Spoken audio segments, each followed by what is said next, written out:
Saludamos nuevamente a nuestros apreciados hermanos y continuamos con esta segunda entrega de nuestra serie de estudios sobre la carta del apóstol Pablo a los tesalonicenses, que estamos aportando para el fortalecimiento espiritual de nuestra iglesia, sus hermanos, anciano Franklin Álvarez, y quien les habla, Ernesto Ramírez, ancianos de nuestra iglesia Templo Bíblico Central de Puerto Plata.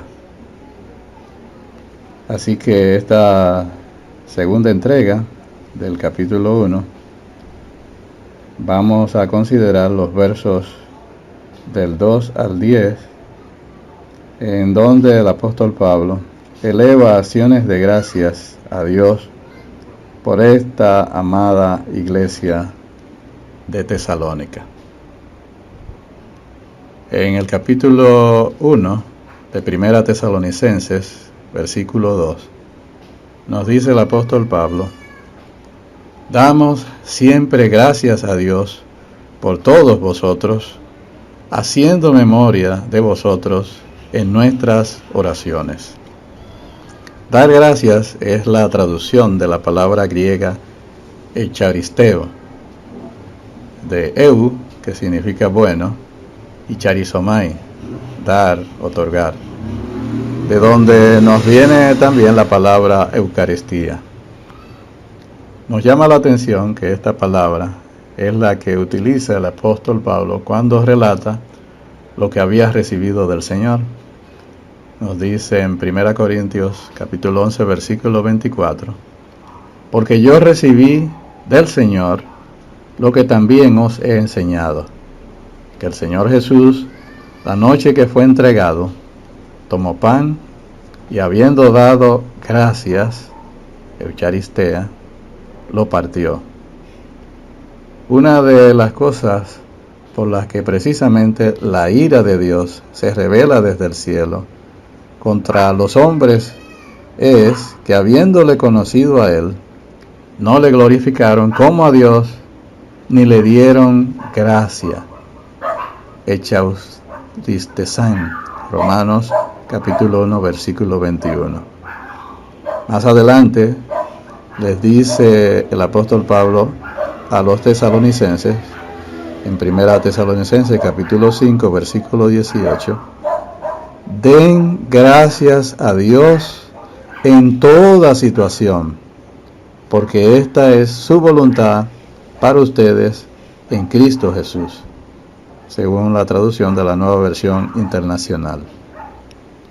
A los colosenses, el apóstol Pablo les dice en Colosenses capítulo 4 verso 2: perseverad en la oración, velando en ella con acción de gracias.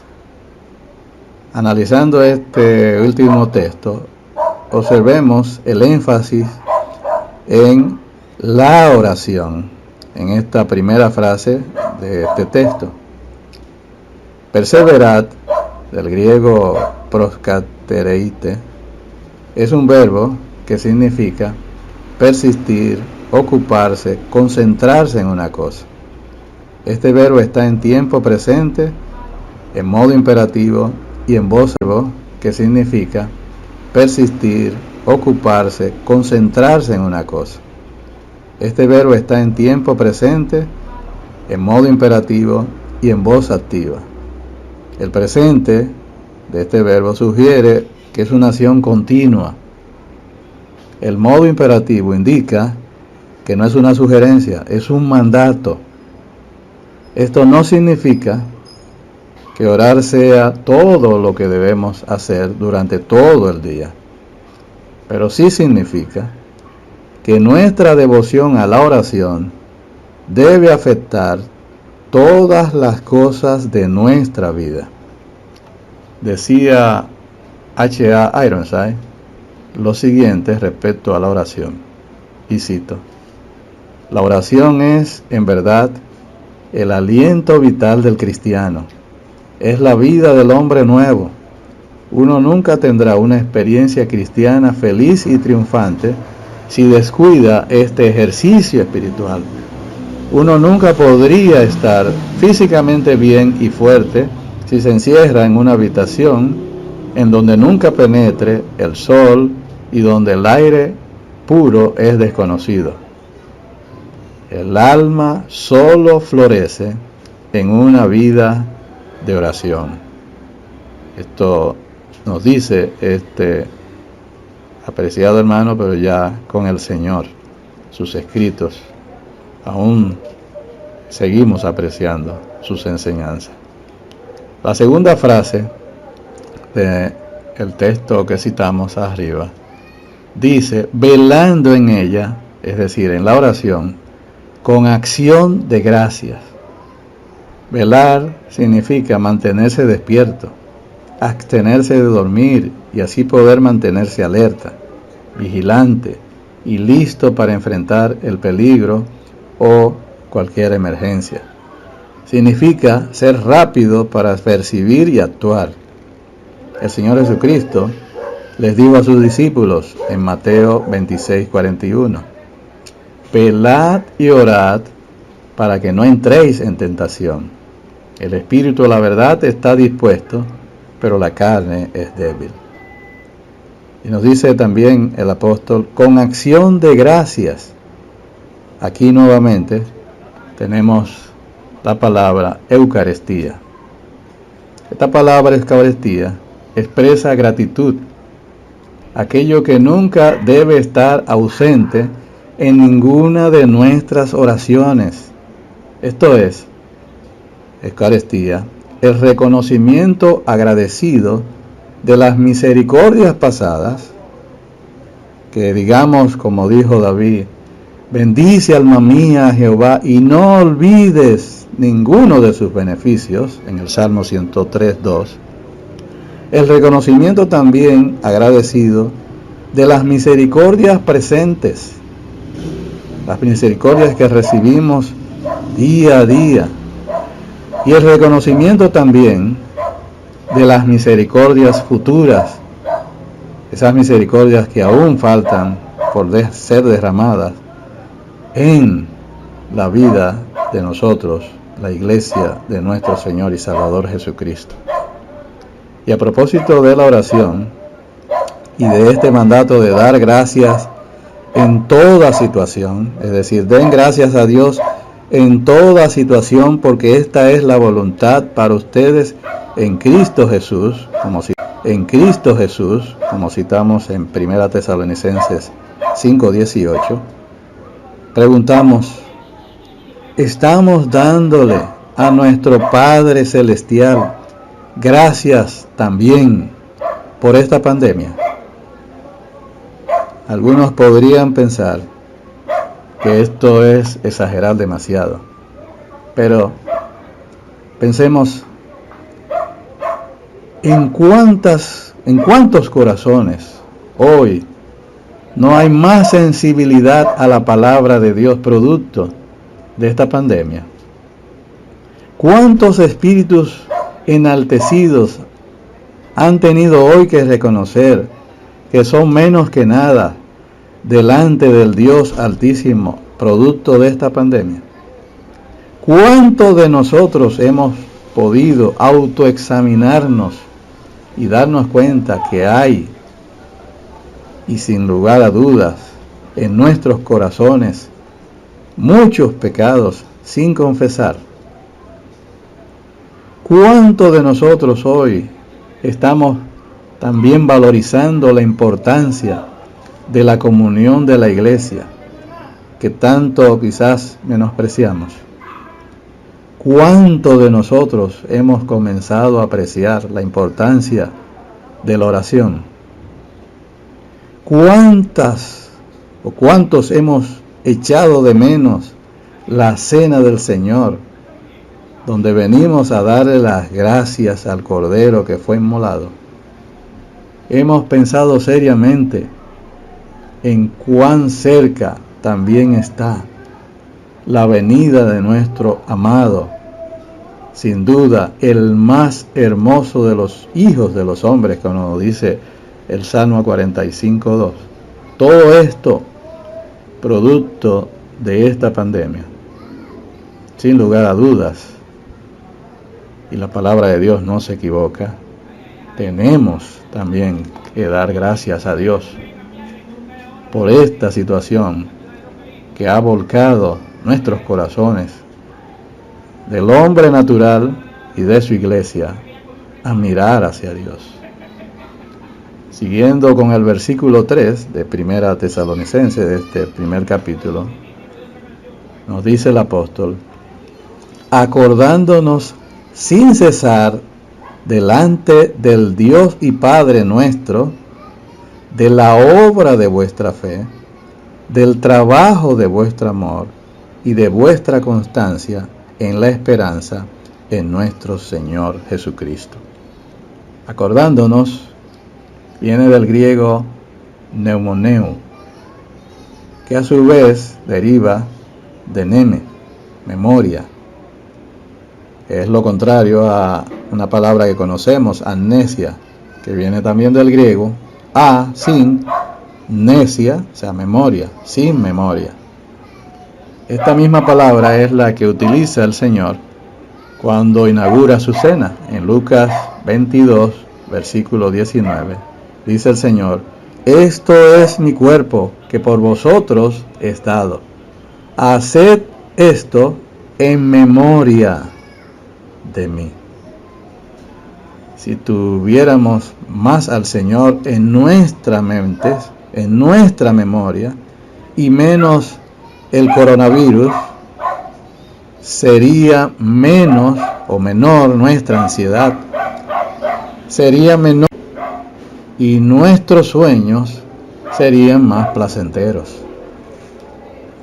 Si nos dispusiéramos a leer y retener más la palabra de Dios en nuestra mente, en nuestra memoria, y ver y enviar menos videos de coronavirus, sin dudas estaríamos menos angustiados o menos propagando el miedo en otros de nuestros hermanos. Nos relata el apóstol Juan en San Juan capítulo 20, versículo 19, que cuando llegó la noche de aquel mismo día, el primero de la semana, estando las puertas cerradas en el lugar donde los discípulos estaban reunidos por miedo de los judíos, vino Jesús y puesto en medio les dijo: paz a vosotros.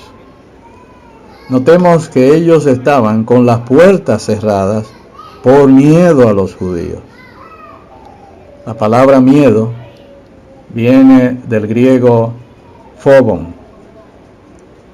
de donde procede la palabra fobia, que es un término psiquiátrico para referirse a un temor angustioso e incontrolable ante ciertos actos, ideas, objetos o situaciones que se saben absurdos y se aproxima a la obsesión. Pero este miedo de los apóstoles desapareció por completo de ellos cuando vieron al Señor resucitado, que les decía: paz a vosotros.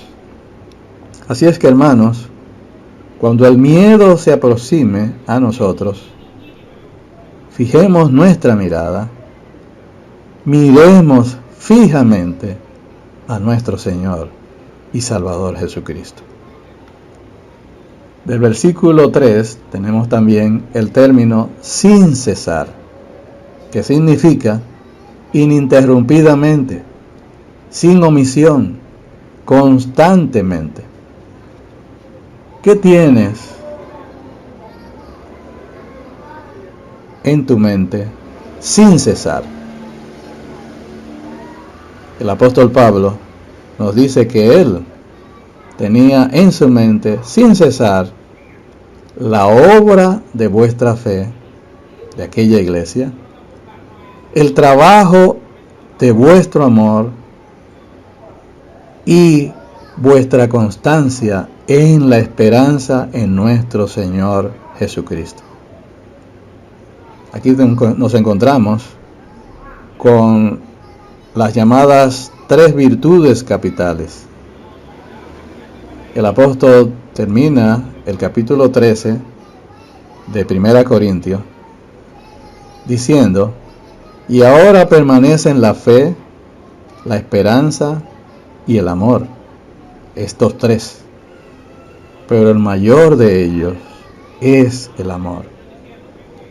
La obra de vuestra fe, del trabajo de vuestro amor y de vuestra constancia en la esperanza.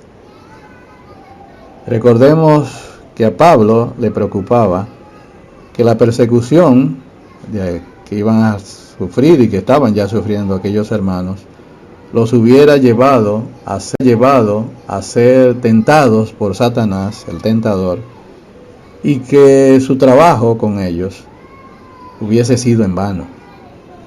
Pero con el regreso de Timoteo y las buenas noticias que le trajo, su espíritu se eleva con alegría y acción de gracias, por lo que abre esta carta dándole gracias a Dios por las buenas noticias de esta iglesia respecto a su obra de fe, su trabajo de amor y su constancia en la esperanza. Porque estos 3 signos indicaban claramente que su trabajo entre ellos no había sido inútil ni infructuoso, sino que eran santos auténticos, como lo demostraba su fruto, obra, trabajo y constancia. Evidencias claras de que aquellos hermanos poseían un genuino carácter cristiano. Quiera el Señor, hermanos, que se pueda decir de nosotros lo mismo. La fe aquí no era algo escondido dentro de ellos y que solo Dios conocía, sino que era una fe que se mostraba en buenas obras, como nos dice también Pablo en Efesios capítulo 2 versículo 10, porque somos hechura suya, creados en Cristo Jesús para buenas obras, las cuales Dios preparó de antemano para que anduviésemos en ella. Que seamos también conocidos por nuestro trabajo de amor.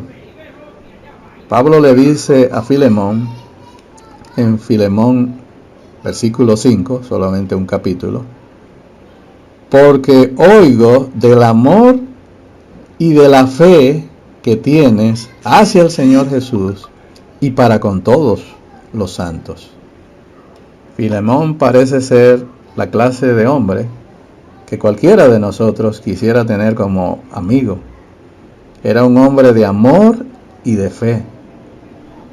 Después de todo, el amor por los hermanos es la mejor evidencia de la fe en Cristo Jesús.